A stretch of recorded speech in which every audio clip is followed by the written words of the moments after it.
Hello students, welcome back to my channel maths for engineers. I hope आपने solution of system of linear equation का introduction पढ़ लिया होगा कि homogeneous non homogeneous equations क्या होती हैं, कंसिस्टेंट इनकंसिस्टेंट सिस्टम क्या होता है और सोल्यूशन हमारे कितने टाइप्स के होते हैं। तो आज की इस वीडियो में हम शुरू करेंगे कि अगर हमारी जो लीनियर इक्वेशन है वो नॉन होमोजीनियस हो तब हम सोल्यूशन कैसे फाइंड करेंगे और सिस्टम का कैसे पता लगाएंगे। ठीक है, और अगर आप आज मेरी वीडियो पर पहली बार आए हैं तो सबसे पहले सब्सक्राइब जरूर करें और प्रीवियस वीडियोस के सभी लिंक्स आपको टॉप राइट कॉर्नर में आई टैब पर मिल जाएंगे। तो चलिए आज का वीडियो शुरू करते हैं। देखो, सोल्यूशन निकालने के लिए हमारा सबसे मोस्ट इंपॉर्टेंट एक टर्म आता है ऑगमेंटेड मैट्रिक्स। सबसे पहले देखते हैं कि ऑगमेंटेड मैट्रिक्स होता क्या है। The matrix representation of the given system will be written as ax is equal to b। ये हमने कल सीखा था कि अगर कोई भी मुझे सिस्टम दिया हुआ है इक्वेशंस का तो उसको हम मैट्रिक्स नोटेशन में रिप्रेजेंट करके लिख सकते हैं। ठीक है, where a is the coefficient matrix, ये a कोफिशिएंट्स का मैट्रिक्स होता है। b कॉलम मैट्रिक्स होता है कॉन्स्टेंट्स का जो हमारे राइट साइड में प्रेजेंट होते हैं।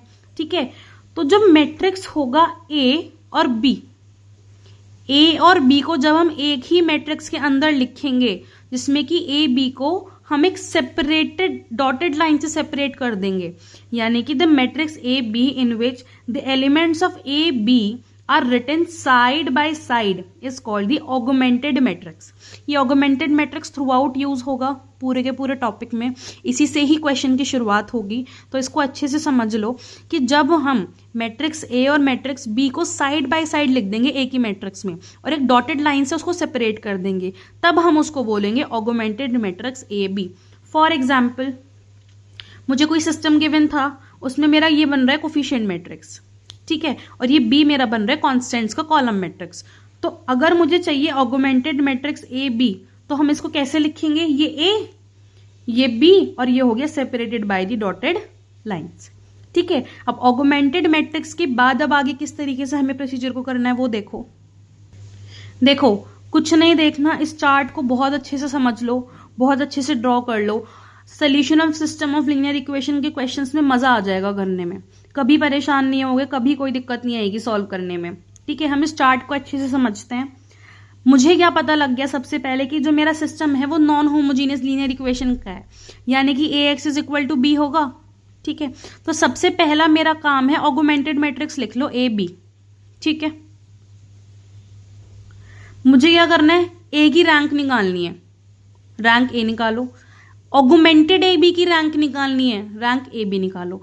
अभी हम आगे सीखेंगे जब ऑगमेंटेड ए बी की रैंक निकालेंगे तो मेरी ए की रैंक ऑटोमेटिकली निकल जाएगी। रैंक हमने निकालना सीखा है, एक्लॉन फॉर्म मेथड का यूज करेंगे, है ना, कि जो डायगोनल एंट्रीज है उनको नॉन जीरो बनाएंगे, जो उसके नीचे की एंट्री है उनको जीरो बनाएंगे, नंबर ऑफ नॉन जीरो रो देखेंगे और उसके बाद रैंक को निकाल लेंगे।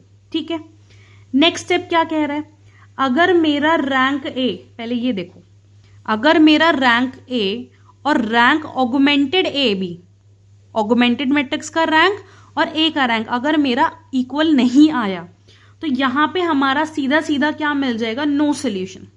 सोल्यूशन एग्जिस्ट ही नहीं करेगा, मेरा जो सिस्टम है वो इनकंसिस्टेंट हो जाएगा, किस्सा खत्म।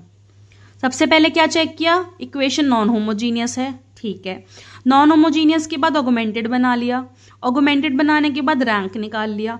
अगर रैंक ए इक्वल नहीं आया ए बी के रैंक के तो हमारा यहीं पे सोल्यूशन खत्म हो जाएगा, क्योंकि अगर ये कंडीशन आ गई तो यहाँ नो सोल्यूशन मिल जाएगा, सोल्यूशन एग्जिस्ट ही नहीं करेगा और मेरा सिस्टम इनकंसिस्टेंट हो जाएगा।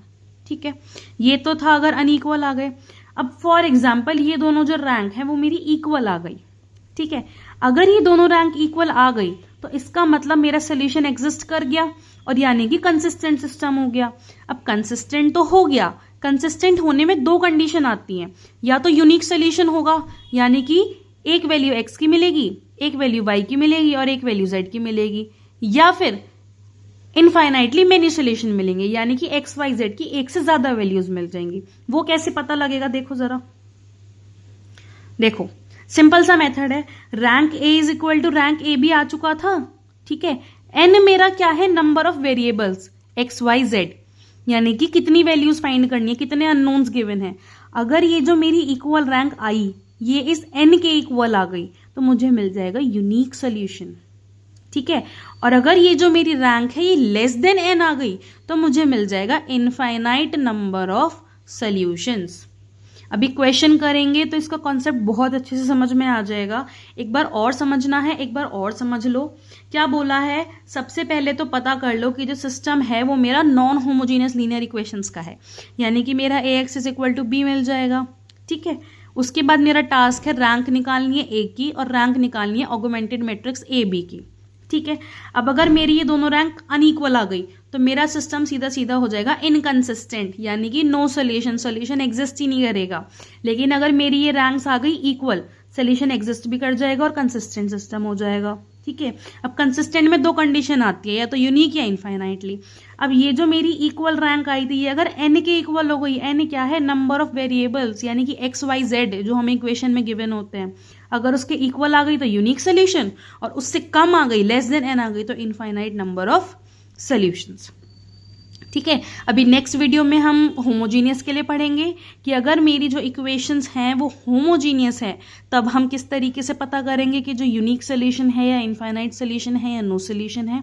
तब तक के लिए आज का वीडियो अगर पसंद आया हो तो लाइक शेयर सब्सक्राइब ज़रूर करें और कमेंट करके ज़रूर बताएं कि आपको आज का वीडियो कैसा लगा। मिलते हैं नेक्स्ट वीडियो में। Thank you.